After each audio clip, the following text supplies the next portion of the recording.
কোনো সূরা স্টাডি করার আগে আমি যা করি তা হলো সেই সূরাটি বারবার তেলাওয়াত করি, শুধু পড়তেই থাকি। আল্লাহ যদি কিছু বলেন আমি সেটা সম্পর্কে আরও জানতে চাই। আমি সেই জগতের ভেতরে ঢুকে আল্লাহ কি বলছেন তা গভীরভাবে বুঝতে চাই। আসসালামু আলাইকুম। আমার একটি ছোট প্রশ্ন ছিল। প্রথমেই আমি আপনাকে ধন্যবাদ জানাচ্ছি এবং আমি চিন্তা করছিলাম আপনি কিভাবে কোরআনের সূরা নিয়ে পড়াশোনা করেন। আপনার কি কোনো সাজেশন আছে আমাদের জন্য? আপনার কি কোনো ফিক্সড প্ল্যান আছে যেটা আপনি প্রত্যেকটা সূরার জন্য অনুসরণ করে থাকেন? ধন্যবাদ আপনাকে।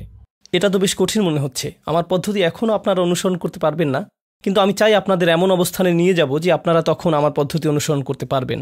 আপনাদের সংক্ষেপে আমার পদ্ধতি বলে দিচ্ছি, এরপর আপনাদের প্ল্যান কি হবে সেটা বলবো। আমার তো ইচ্ছে ছিল সপ্তম দিনে আপনাদের প্ল্যান বলে দিব, ঠিক আছে? তো আজকে আমাদের প্ল্যানটা আপনাদের বলছি, আপনাদের প্ল্যান সপ্তম দিনে বলবো। কোনো সূরা স্টাডি করার আগে আমি যা করি তা হলো সেই সূরাটি বারবার তেলাওয়াত করি, শুধু পড়তেই থাকি। এটাই হলো আমার প্রথম ধাপ। সাথে সাথে সেই সূরা নিয়ে আমার কোনো পর্যবেক্ষণ আর প্রশ্নগুলো টুকে রাখি কোথাও, সেগুলো সব নোট করি। হয় মনে মনে সেগুলো নোট করি, অথবা আমার ফোনে সেগুলো নোট করে ফেলি। সেই আয়াত নিয়ে আমার মনে কি চলছে সেগুলো টুকে রাখি। এরপর দ্বিতীয় ধাপ হলো আমি সেই সূরার গঠন বোঝার চেষ্টা করি।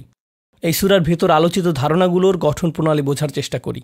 সেটার কিছুটা আপনারা শেষের দিকের স্লাইড দেখেছিলেন, তাই না? সূরার ভেতরকার এই ধরনের গঠনকে বলা হয় স্ট্রাকচারাল কোহেরেন্স অথবা কাঠামোগত সমন্বয়। অর্থাৎ সূরার শব্দ বাক্যগুলোর মধ্যে এক প্রকার প্যাটার্ন লক্ষ্য করতে পারবেন আপনি, কিন্তু এগুলো ছাড়াও আরও অন্যরকম গাঠনিক ব্যাপার আছে। যেমন এই সূরার মধ্যে এমন কি কি প্রধান শব্দ আছে যেগুলো বারবার আসছে, এই সূরার মধ্যে এমন কি কি বিষয়বস্তু আছে যেগুলো একে অপরের সাথে সংশ্লিষ্ট। যেমন ধরুন প্রত্যক্ষ ও পরোক্ষভাবে বারবার পবিত্রতার কথাটা চলে এসেছে এখানে এই সূরার মধ্যে, তাই না? এখানে ইউসাব্বিহু পবিত্রতার সাথে সম্পর্কিত। এরপর কুদ্দুস শব্দটি পবিত্রতার সাথে সম্পর্কিত। ইউজাক্কিহিম পবিত্রতার সাথে জড়িত। ইহুদিদের দৃষ্টিকোণ থেকে হিমারও পবিত্রতার সাথে সম্পর্কিত, তাই না? এভাবে লক্ষ্য করবেন যে সূরার মাঝে এমন কিছু বিষয়বস্তু বারবার ঘুরে ফিরে চলে আসে বিভিন্নভাবে, সেগুলো মিলে পুরো সূরার ধারণাটি একত্রে গঠন করে। এই দ্বিতীয় জিনিসটিও আমি লক্ষ্য করি। এটা মোটামুটি বলতে পারেন সাহিত্যিক দিক হতে পড়াশোনা। আমার সূরা নিয়ে পড়াশোনার তৃতীয় স্তর হলো সূরাটির ভেতরকার শব্দগুলোর অর্থ নিয়ে গবেষণা করা। যেমন আপনারা তো দেখেছেন আমি আপনাদের কিছু স্লাইড দেখিয়েছি সাব্বাহা নিয়ে, কুদ্দুস শব্দ নিয়ে কিছু স্লাইড দেখিয়েছি, কোনো আয়াতের প্রধান কোনো শব্দগুলো নিয়ে স্লাইড দেখিয়েছি, তাই না? তামান্নি দেখিয়েছি, ঠিক? তো এভাবে আমি সূরাটির শব্দভাণ্ডার সম্পর্কে আরও গভীরভাবে জানতে চাই। এই সূরার প্রেক্ষাপট থেকে আর কি কি শিখতে পারি সেগুলো জানতে চাই। তো এটি হলো আমার সূরা স্টাডির তৃতীয় স্তর। দেখুন, এখন পর্যন্ত কিন্তু আমি একটি তাফসিরও খুলে দেখিনি, এখন একজন আলেমের বক্তব্য শুনিনি, কারণ আমি আমার পদ্ধতি, আমার প্রসেসের মধ্যে আছি। এরপর সূরাতে আমার পরের ধাপ হলো আমি নিজেকে প্রশ্ন করি। এই সূরা যখন পড়ি তখন আমার মনের মাঝে কি কি প্রশ্নগুলো উকি দেয়। এই সূরা যখন পড়ি তখন আমার মনের মাঝে কি কি প্রশ্নগুলো উকি দেয়। উদাহরণ দেখুন, এই সূরা পড়ার সময় একটা প্রশ্ন এসেছিল, আপনাদের সাথে আজকেই সেটা আলোচনা করেছি। আমি যদি একজন আল্লাহর ওলি হই তাহলে কি আমার মৃত্যুর আকাঙ্ক্ষা করা উচিত? এই প্রশ্নটি কিন্তু আমি কোনো তাফসিরই পড়িনি, এটা আমার নিজস্ব প্রশ্ন। সুবহান কুদ্দুসনের মধ্যে পার্থক্য কি? আমার নিজস্ব প্রশ্ন। কেন এখানে গাধার উপমা টানা হলো? এটাও আমার নিজস্ব প্রশ্ন।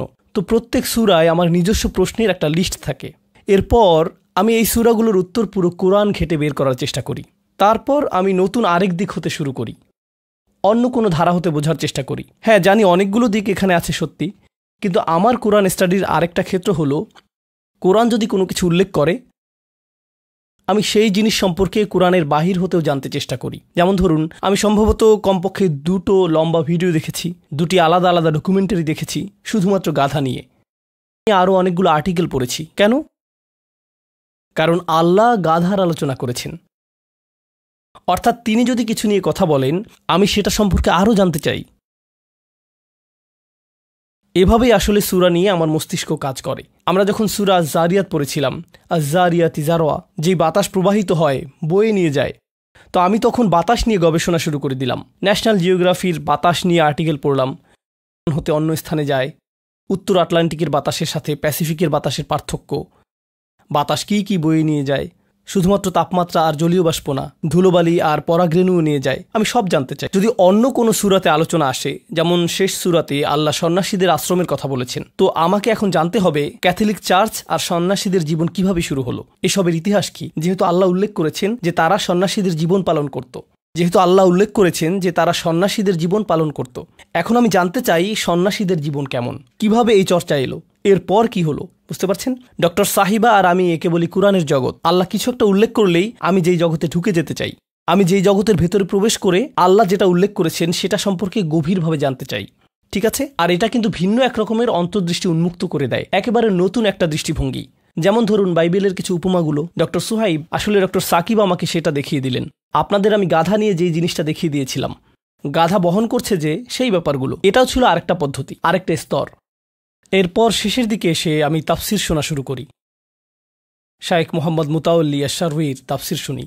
কিন্তু প্রথমে আমি ডক্টর ইসরার আহমেদ রহমাহুল্লার তাফসির মুফাসসাল দার্সে কোরআন শুনি, এটা উর্দুতে। তিনি বিস্তারিতভাবে কোরআনের উপর লেকচার দিয়েছেন এখানে। ডক্টর সাহেবী হলেন কোরআনের ক্ষেত্রে আমার প্রথম অনুপ্রেরণা। মনে হয় শতবার শুনেছি আমি তাকে, তবুও শুনি বারবার। আমি কিভাবে তার থেকে ভিন্নভাবে চিন্তা করি সেটা দেখতে শুনি। আর এই সূরার ওপর তার লেকচার 4 ঘন্টার। এই পুরো সূরা তিনি আলোচনা করেছেন 4 ঘন্টার লেকচারে। হ্যাঁ, উর্দুতে, হ্যাঁ, ইংরেজিতে না সেটা। এরপর আমি শায়েখ মোহাম্মদ মুতাওয়াল্লি আশ-শারওয়ির তাফসির পড়ি, কারণ কখনো কখনো তার কিছু সুন্দর দৃষ্টিভঙ্গি পাই রহমাহুল্লাহ। যদি তার আলোচনার কিছু খুঁজে পাই, কোথাও যদি কোনো ভিডিও পাই, সেটা দেখি। এরপর আমি নিজেকে প্রস্তুত করি তাফসির পড়ার জন্য, কিন্তু এখনও প্রস্তুত না। এরপর যাদের আমি পড়ি তাদের একজন হলেন ডক্টর ফাদেল সালেহ আস-সামিরাই। আমি বোন সামার আর নাউতের প্রতি আন্তরিকভাবে কৃতজ্ঞ। সম্ভবত তিনি এখন সৌদি আরবে আছেন।